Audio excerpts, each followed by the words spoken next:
Alo. Bună seara, doamna Gabriela, ce mai faci? Iar ai alt număr de telefon. Nu, așa ceva. a fost încărcată. Da. De la 160 a fost cumpărată. Am avut o zi foarte nasoală la școală, am niște băieți foarte răi. Ori vorbit urât, m-au supărat, azi 8 martie. Cum? O însurat? Da, m-au făcut în tot felul. Unul Cârpaș, Denis, un rău și încă doi. Cârpaș, unde e Cârpaș? Cârpaș Denis, așa îl cheamă. Cârpaș Denisa? Denis, băiat. Oh, foarte rău. Cârpaș Denis? Auzi, se merge iar în Portugalia. Din cauza? Trebuie să meargă copiii, dar eu nu mai merg. Ai uitat că au furat proastele alea în Portugalia. Oh, nu se poate. Da. Nu se poate.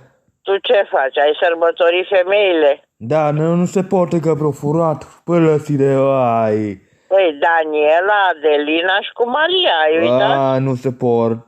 O furat plăsile. Nici. Da. Foarte făcută lumea asta, păcătosii.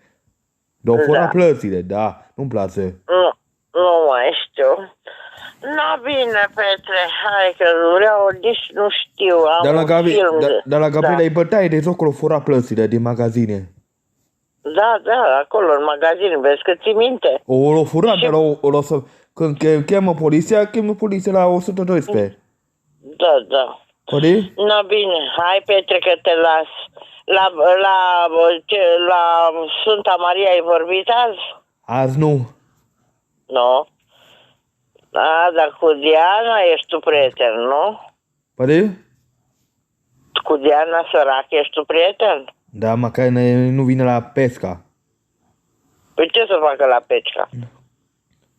Dar la Gabriela am trăit mesajul de la Gabriela. Dar zi-mi altceva, ce mai face Sandă meu săracul? E bine. E bine?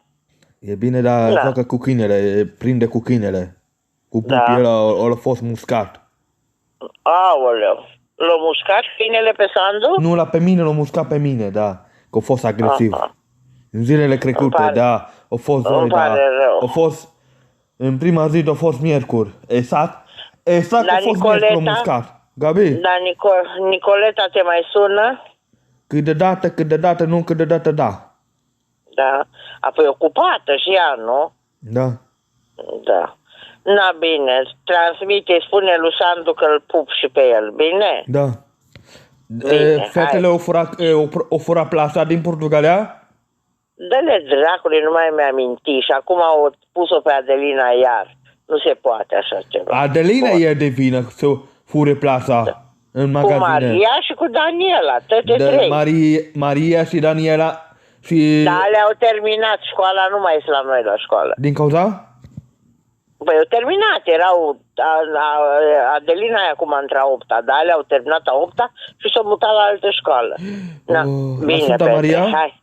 Nu, la UCECOM. Hai că mai vorbim. Pa. Ok, Pa.